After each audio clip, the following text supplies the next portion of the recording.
Posibleng magka-rollback na sa presyo ng langis sa susunod na linggo. Hanggang 8 piso sa kada litro ng diesel habang 4 na piso naman sa kada litro ng gas ayon sa Oil Industry Sources. Kailangan pa raw bantayan ang sitwasyon pero posibleng mas malaking ginhawa ang mararamdaman. Depende sa resulta ng magiging pulong ng Amerika at Iran. Nakatutok si Salima Refran. Ito na ba ang hinihintay na kaunting ginhawa sa gitna ng walang prenong pagtaas ng presyo ng langis? Ayon kasi sa ilang oil industry sources, posibleng magkaroon ng rollback sa presyo sa susunod na linggo. Ang presyo daw ng diesel pwedeng bumaba ng mula 2 piso at 50 sentimo hanggang 8 piso kada litro. Ang gasolina pwedeng matapyasan ng piso hanggang 4 na piso kada litro. Epekto raw ito ng anunsyong ceasefire ng Amerika at Iran na nagresulta sa pagbaba sa presyo ng langis ng $16 kada bariles sa unang 3 araw ng trading sa world market. Ayon sa presidente ng Jetty Petroleum, posibleng nga raw magka-rollback pero kailangan pang i-monitor muna ang sitwasyon. So nakita natin doon sa early trading ng crude at saka yung indication din ng MOPS na may konting pag-akyat kumpara doon sa settlement niya kahapon. So inaasahan natin na baka yung price na to, yung binagsak niya nung kahapon, yung umakto ng dahan-dahan at baka mabawasan po yung possible rollback. Pero siyempre malaki rin po yung factor dito na magiging forex kasi naging in-appreciate ng peso kahapon.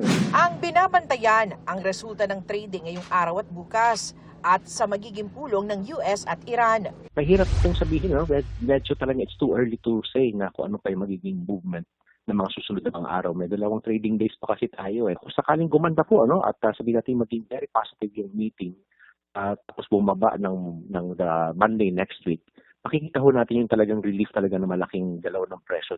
Umaasa ang mga nakausap naming motorista na matutuloy ang rollback.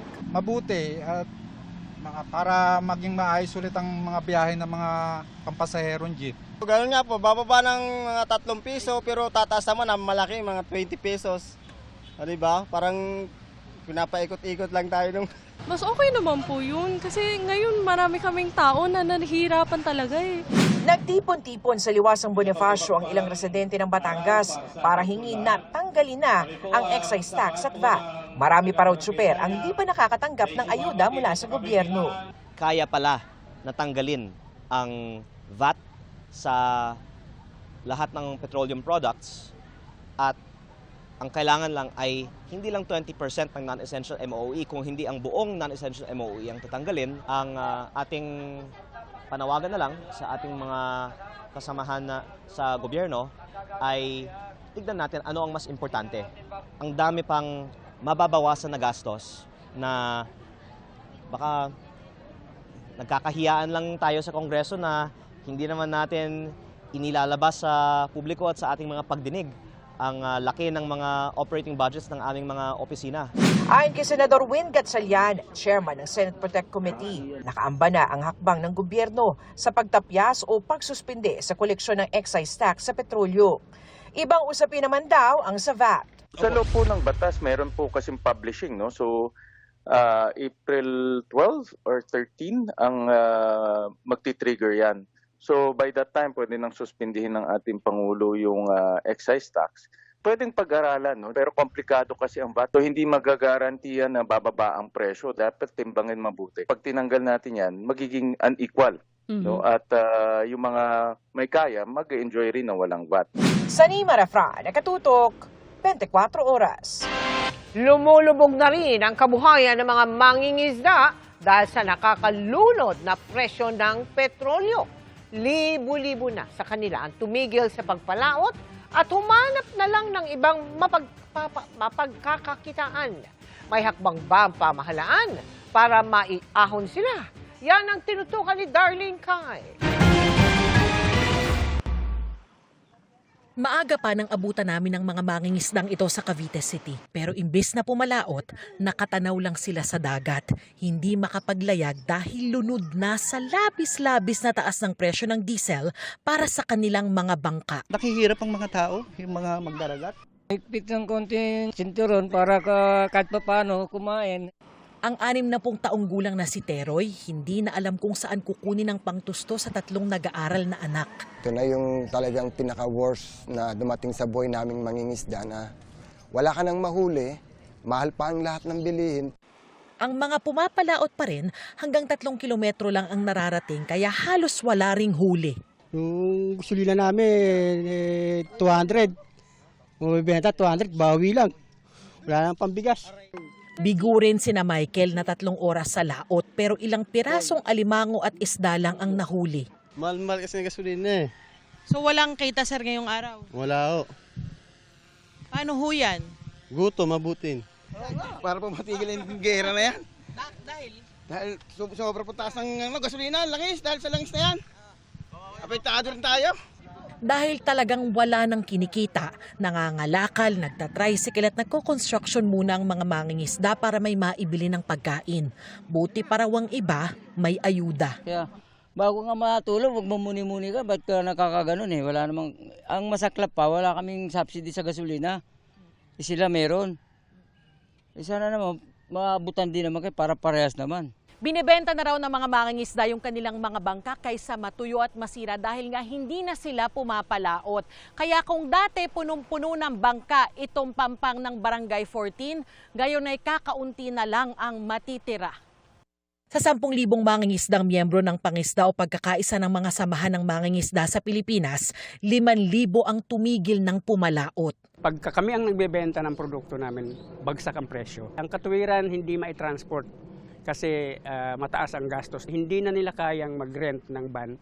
Mula sa dating 15,000, ngayon ay 30,000. Patuloy nilang kinakalampag ang DA o Department of Agriculture at BFAR o Bureau of Fisheries and Aquatic Resources. Ngayon napakataas ng presyo ng gastos sa produksyon ng mga mangingisda. Ang gobyerno hindi kumikibo. Parang sa amin, hanggang kailan ba kami pababayaan ng gobyernong ito? Umaabot sa pamilihan ang problema sa karagatan. Sobrang mahal. Pero dahil kailangan bumili, kahit mahal, susugod. Talagang taghirap pagbibenta. Matumal.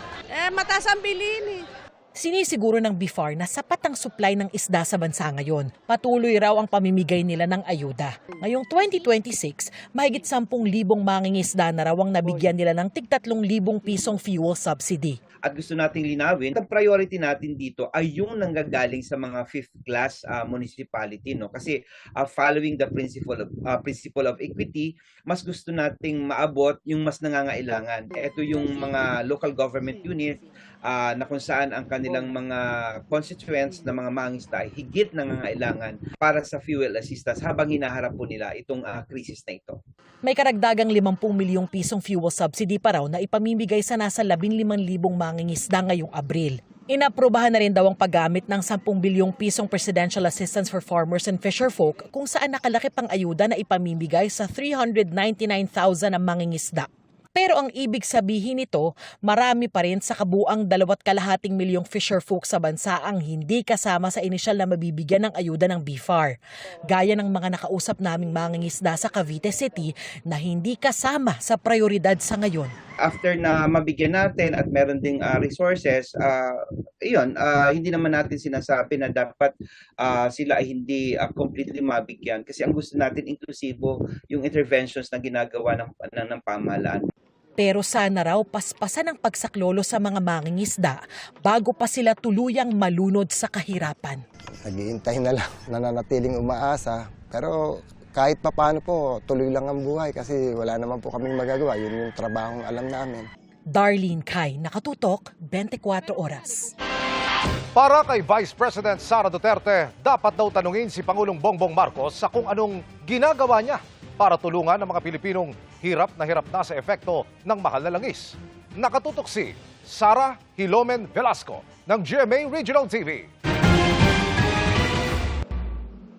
Sa gitna ng kinakaharap ngayong kalbaryo ng mga Pilipino sa napakataas na presyo ng produktong petrolyo, sabi ni Vice President Sara Duterte, dapat daw tanungin si Pangulong Bongbong Marcos. Ano pa dapat ang ginagawa ng pamahalaan? Ay dapat tanungin natin ang ating Pangulo, no? Ano pang ginagawa niya para tulungan ang mga kababayan natin na tinatamaan o nahihirapan dahil dito sa epekto ng krisis sa Middle East. May payo rin siya kung paano raw mapapababa ang presyo. Mapapababa siya kung magagawa nila ng paraan yung problema sa supply doon sa Middle East. Or mapapababa siya kung merong ibang supply na hindi dumadaan sa Middle East na papasok sa ating bayan. So hanggang merong bangayan sa Middle East, patuloy ang pagtaas ng presyo ng crudo. Nakausap ng media ang bise matapos niyang pangunahan ang paggunita sa araw ng kagitingan sa lungsod ng Davao ngayong araw. Pinuna ng bise ang aniyay pagbigo ng pamahalaan sa mga sundalong Pilipino. Sadly, the state of the nation has failed the Filipino soldier. Kung nakikita nyo, there is an absence of an independent foreign policy framework para sa ating bayan. Hindi mo na alam kung kaninong interest ba talaga ang pinoprotektahan ng ating mga kasundaluhan. Ilang buwan naman matapos naman niyang i-anunsyo ang planong pagtakbo bilang Pangulo, tinanong ang bise kung meron na siyang napipisil na katandem sa pagkabise. Kailan ang right time na i-declare mo yung vice president mo? Running mate mo? Right time? Kailan? Depend kung ready, kung meron na, dahil sa ngayon wala pa naman ako vice president na candidate na kasama. Kung meron na at ready na siya na magpahayag na siya ay tatakbo bilang vice president. Meron na rin daw mga naghayag ng interes para mapasama sa kanyang senatorial slate, pero hindi pa raw siya pumipili. Ayaw din daw niyang pangalanan kung sino ang mga ito. Hindi ko sila papangalanan kasi unang-una, matindi at mainit ang politika ngayon. No? Lahat ng lumalapit, nakadikit, kaibigan ko ay hinaharas, sinadreten, pinafailan ng kaso, inaatake. So hindi ko sila papangalanan. Nang hinga ng reaksyon tungkol sa lagay ng kalusugan ni Pangulong Marcos, ang maiksing pahayag ng bise. Good luck sa kanya. Mula sa GMA Regional TV, Sara Hilomen Velasco, nakatutok 24 oras. Sinagot ng palasyo ang ilang puna ni Vice President Sara Duterte. Ayon kay Palace Press Officer Undersecretary Claire Castro, parte ng pamahalaan si Duterte pero tila wala raw siyang alam na solusyon sa mga kasalukuyang issue kundi manira. Hindi raw alam ng bise ang programa at kautusan, pati na ang nagawa at ginagawa ng pamahalaan. Ani Castro, hindi makatutulong ang paninira sa nangyayaring krisis sa Middle East. Lalo't dapat daw ay nagtatrabaho at hindi nagkakalat ng sariling baho. Kaugnay naman ang puna ng bise sa anyay pagbigo ng pamahalaan sa mga sundalong Pilipino. Sagot dyan ni Castro, mandato ng mga sundalong Pilipino na magsilbi sa sambayanan at hindi sa political interest ng isang pamilya. Hindi raw pwedeng magsalita ang bise para sa buong miyembro ng AFP na aktibo pa. Panawagan ni Castro sa hukbong sandatahan, manatiling walang kinakampihan at huwag raw magpaloko sa mga taong sakim sa kapangyarihan. At sa gitna ng kalbaryong kinakaharap ng maraming Pilipino dahil sa mahal ng langis, tiniyak ni Pangulong Bongbong Marcos na ginagawa umano nila ang lahat para maibsan ang hirap ng mga Pilipino. Ngayong ika-84 na anibersaryo ng Araw ng Kagitingan, nanawagan din ng Pangulo na magkaisa. Nakatutok si James Agustin. Batid daw ni Pangulong Bongbong Marcos na ang pinakamahihirap ang napupuruhan ng patuloy na pagsipa ng presyo ng mga produktong petrolyo. Kaya muli niyang tiniyak na ginagawa ng pamahalaan ng lahat para kahit papaano'y maibsan ang hirap na nararanasan ng sambayanan. While we may stand far from the centers of conflict, we are not untouched by its consequences. Fuel prices weigh heavily on Filipino families, those who already have the least having been subjected the most to this scourge. The government will do everything that is possible to cushion the impact and safeguard the welfare of our people. Nananawagan din ang Pangulo ng pagkakaisa sa gitnaan niya ng kinakaharap na hamon nating mga Pilipino. Kailangan natin balikan ang isang mahalagang bahagi ng katangian ng bilang Pilipino, ang pakikipagkapwa. Sa simpleng pag-unawa at pagdamay, nakakatulong tayong mapagaang ang bigat na dinadala ng ating mga kababayan. Sinabi yan ng Pangulo sa pagdalo niya sa ika-84 na anibersaryo ng Araw ng Kagitingan sa Pilar, Bataan kaninang umaga. Pinangunahan din ng Pangulo ang pag-aali ng bulaklak sa Mount Samat Shrine. Kasama sina US Embassy Chargé d'Affaires, Mr. Robert Ewi, at Ambassador of Japan to the Philippines, His Excellency Endo Kazuya. Tanda ng pagunita sa sakripisyo at kadakilaan ng mga sundalong lumaban sa mga Hapon at sa libu-libong nagbuwis ng buhay sa Bataan Death March noong 1942. The heroes of Bataan gave their all so that we and the generations that follow may inherit a nation that is free, sovereign, and worthy of their sacrifice. Dumalo rin sa programa ang mga war veteran na kinilala ng Pangulong kabayanihan at sakripisyo para sa bayan. Isa sa mga post-war veteran ng 77 taong gulang na si retired 2nd Lieutenant Romulo Rivas. Dalawang lolo niya ang nakaligtas sa Death March. Ako'y nagpapasalamat dahil yung sakripisyo ng aking mga ninuno ay naging daan upang ang ating minamahal na bansang Pilipinas ay makamtan ang tinatamasa nating kalayaan at kasarinlan sa mga panahong ito. Isinagawa rin ang pagpapatunog ng kampana at paglulunsad sa Czech Volunteers Marker na kumikilala sa mga Czech nationals na piniling depensa ng Bataan noong World War II. Kagabi dumalo si Pangulong Marcos sa reception ng pagdiriwang na ika-75 anibersaryo ng diplomatic relations sa pagitan ng Pilipinas at Holy See sa Intramuros. Binigyan din sa okasyon ng matagal ng partnership na nakatuon sa pananampalataya, kapayapaan at kaunlaran. Mula rito sa Pilar, Bataan, James Agustin, Nakatuto, 24 Oras. Sa ibang balita mga kapuso, inaresto dahil sa pagbebenta umano ng sasakyang walang papeles pero nabistong wanted din sa Rentangay ang mag-live-in partner sa Pampanga. Ang kanila umanong punteriya, mga sasakyang ginagamit pang outing. Narito ang eksklusibong pagtutok. Pabalagbag na ipinarada ng mga pulis ang mga dala nilang sasakyan sa daraanan sa kanila pinalibutan ng kotse ng mga suspect. Unang naaresto ang lalaking inirereklamo. Kasunod ang kinakasama niyang babae. Ang entrapment operation na ito isinagawa ng PNP Highway Patrol Group sa isang parking lot ng isang commercial establishment sa San Fernando, Pampanga.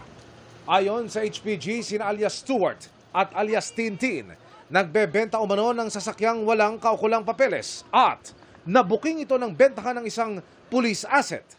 Po yung binerify dahil sobrang baba ng presyong ng kanyang bibili na sasakyan. Ito po yung kanya pong pinacheck sa ating pong opisina. Lumabas sa investigasyon, wanted din pala ang dalawa sa nauuso umanong Rentangay modus ngayon na ang kanila umanong target, passenger vans na pang-excursion o yung pang-outing. Sasabihin po nila kung gagamitin sa bakasyon at renta ng 2, 3 hanggang 1 linggo at bibigyan ho ng malaking rental fee. Summer vacation na naman, uso po ang outing. Marami na naman dyan ang magre-renta ng inyong mga sasakyan. Kung maaari po, maging mabusisi po kayo sa mga nagre-renta. Huwag po kayong magpapadala sa kanilang matatamis na dila. Pero pag bumigay na ang nagpaparenta, hindi na ibabalik ang sasakyan. Maalarma na po kayo kung ang nagrenta ay hindi na nyo po makontak. At ang ating mga sasakyan po, kung mamomonitor natin sa GPS ay mas mainam. No comment pa sa ngayon ang mga suspect. Paalala ng pulisya para hindi mabiktima. Maging mausisa po tayo sa lahat ng bagay. Marapat lamang talagang hanapin po natin yung kanilang pong mga identification cards. Malaman din talaga natin yung kanilang mga permanent address. Kung makapag-install kayo ng GPS sa ating mga sasakyan.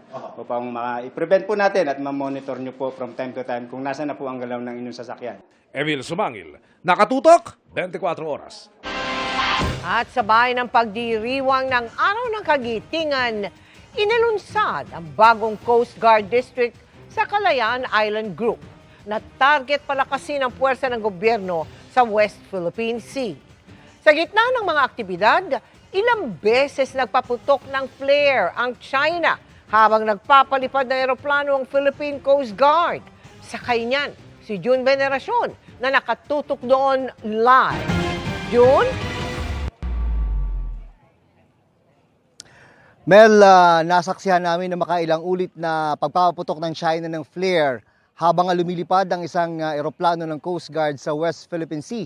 Nangyari yan, Mel, matapos i-activate ngayong araw ang isang bagong Coast Guard District sa WPS. Nagsimula sa mga radio challenge.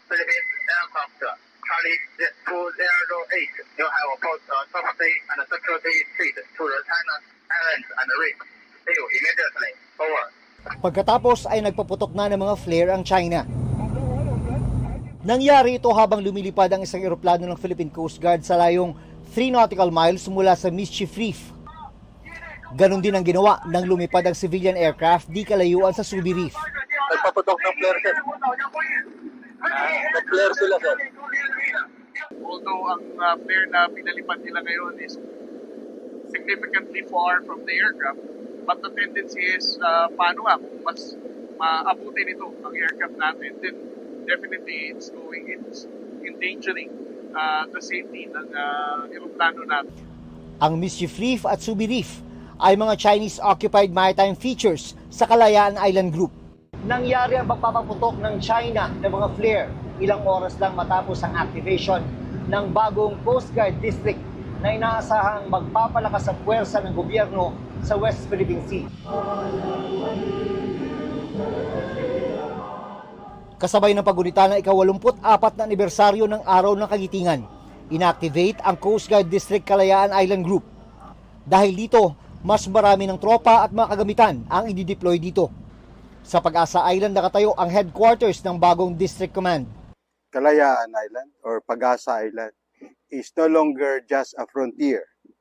It is actually the maritime heartland of the West Philippine Sea that we must protect with everything, anything we have. There will be an intensification of maritime law enforcement para maproteksyonan po natin ang karagatan ng Kalayaan Island Group. Inaasahan ng Philippine Coast Guard na muli itong aalmahan ng China. We don't really care about their comments. There's no reason for us to be bothered sa magiging statement na naman ng Chinese Embassy or the People's Republic of China.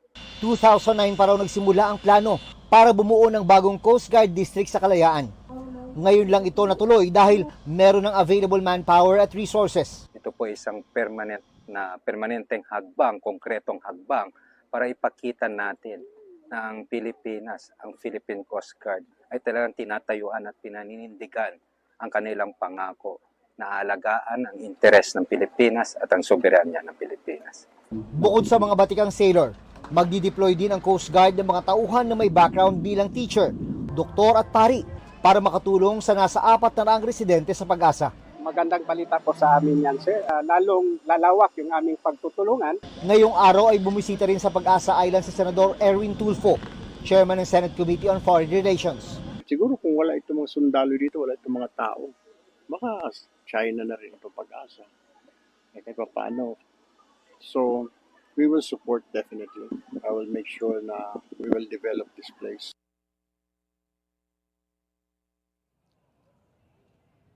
Mel, bukod sa pagpapaputok ng flare ay meron daw isang eroplano na bumuntot sa civilian aircraft ng Coast Guard. Hinala ng Coast Guard ay mula rin ito sa China, pero wala naman daw itong ginawang kakaiba na dapat ikabahala. Balik sa Mel. Maraming salamat sa iyo, June Veneracion. Wala na nga halos kinikita ang mga magsasaka sa Atok Benguet dahil sa mahal ng diesel. Nagkakaubusan pa ang mga supply nito sa kanilang bayan. Kaya ang ilan pananim doon nanganganib na mabulok na lang dahil may ilang huminto na sa pag-aani. Wala pa rin sa Benguet. Nakatutok live si Ian Cruz. Ian.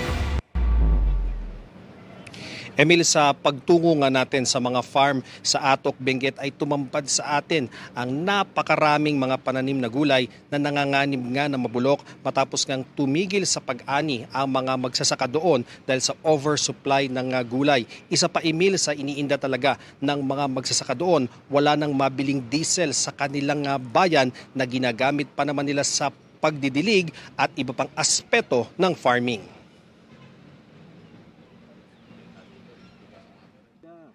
Hindi makaani ng pananim na repolyo si Elmo Chuga sa Paway, Atok, Benguet. Nanganganib na itong mabulok na lang at maging pataba. Naghihintay kasi sila sa magandang presyo lalo't nung huling linggo ng Marso, wala silang kinita sa inihatid na ani sa bagsakan sa La Trinidad. Naipasa lang nila ito sa 4 to 8 pesos per kilo. Pero sa 15 pesos per kilo lang tatabla ang gastos nila sa pagtatanim, pag-ani at biyahe. Ganito po yung itsura nung nabubulok na repolyo sa isang farm dito sa Atok, Benguet. At nakakalungkot na maaring ganito na rin yung sapitin ng napakaraming mga repolyo dito sa ating paligid. Tumigil na po sa pag-harvest ng kanilang mga pananim yung mga magsasaka dito dahil kapag dinala daw po nila sa trading post doon sa La Trinidad, wala ring kita na bumabalik dahil sa mataas na gastusin nila sa krudo at iba pang mga expenses na kaakibat ng kanilang pagsasaka. Wala na. Pag inani pa namin yan, kami din yung napagod na nag-ani. Wala namang kahit kunti man lang na papunta sa amin. Tila pagpapagod lang daw ang pag-ani at paghatid sa trading post kung wala ring kikitain ngayong triple na ang presyo ng krudo. Pakiramdam nila, mas mataas pa ang benta nila ng gulay noong pandemya at maraming namamakyaw noon na pang-ayuda na gulay sa iba't ibang lugar. Masakit man sa pakiramdam na wala man lang makuhang kahit konti para gagamitin ng mga pamilya. Ganun na. Magtanim ulit kung talagang wala. Sa Alcema Highway sa Atok, nakilala ko si Lincoln Elias. Nalugi rin sa pagdadala ng repolyo sa trading post noong huling linggo ng Marso. Pero nag-ani pa rin siya ng repolyo sa pag-asang makapagsalya pa ng 15 to 20 pesos per kilo. Suntok man sa buwan, maigi na raw ang sumubok. Para hindi masira sa halamanan, ibinta mo lang para may pagbili ka ng bigas lang. Ang 4th generation farmer na si PJ Heights, hindi mapaani ang nasa 5,000 kilo ng pechay dahil sa ibabayad pa lang sa mag-harvest, tracking, diesel at magpoproseso ng gulay sa trading post, lugi na raw siya agad. 6-4, parang namigay ka na lang. Wala, sir. Ano ho mangyayari dyan? Mabubulok na rin yan dyan. Nabubulok na talaga. Kasi hindi mo naman makonsum yan. Ang dami. Pero isa sa malaking problema ng maraming magsasaka rito at ibang bayan ng Benguet, wala nang nabibiling diesel. Sold out na mula March 21 pa ang diesel at gasolina sa 2 gas station sa bayan nila. Sa umiinit na panahon, kailangan pa naman ng regular na pagdidilig na ginagamitan ng makinang de-diesel. Lalo silang naiipit sa lumolobong gasto sa diesel na kailangan pang bilhin sa La Trinidad o Baguio City kung saan limitado ang pwede nilang kunin. Mahirap daw kumuha. Tapos yung nakausap ko kanina na may-ari, pupunta ka doon, ibibigay na presyo daw sa kanila, yung presyo na nung may patong na, nung next week. Kaya nag-surrender. Kinukuha pa natin ang panig ng Department of Energy ukol sa kawalan ng krudo sa Atok. Sinisikap na rin nating makuha ang panig ng Department of Agriculture pero una nang sinabi ng DA, kailangan ng cold storage facility para sa oversupply at hindi mabenta ang gulay.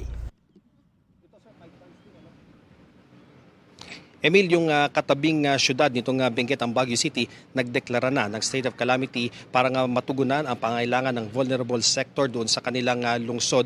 Ngayong nasa National Energy Emergency ang bansa. Dito naman sa Benguet, Emil, tiniyak ni Governor Melchor Diclas na kinakausap nila ang lahat ng 13 LGU ng Benguet para yung hindi maabot ng tulong ng mga munisipyo, ang Kapitolyo raw ang tutugon sa kanilang pangailangan. Yan ang latest mula rito sa La Trinidad, Benguet. Balik sa iyo, Emil. Maraming salamat, Ian Cruz.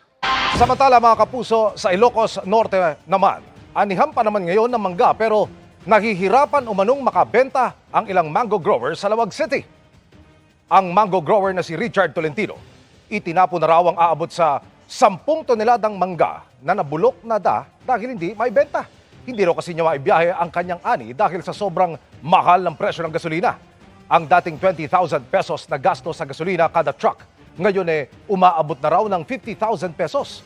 Dati raw 3 truck kada araw ang kaya nilang ibiyahe pero ngayon iisang truck na lamang. Malulugi na raw sila kapag ipinilit pa ang biyahe. Sa ngayon, ibinebenta na lamang ang ibang ani sa mga local market pero matumal pa rin ang kita. Malaki ang impact at kwan sa amin kasi yung truck namin bumibiyahe ng Manila before na nangyari ito, 20,000 lang per truck. Ngayon 50,000 na, hindi pa kasya. Ang dami ng harvestable na halos mahinog na lahat sa puno.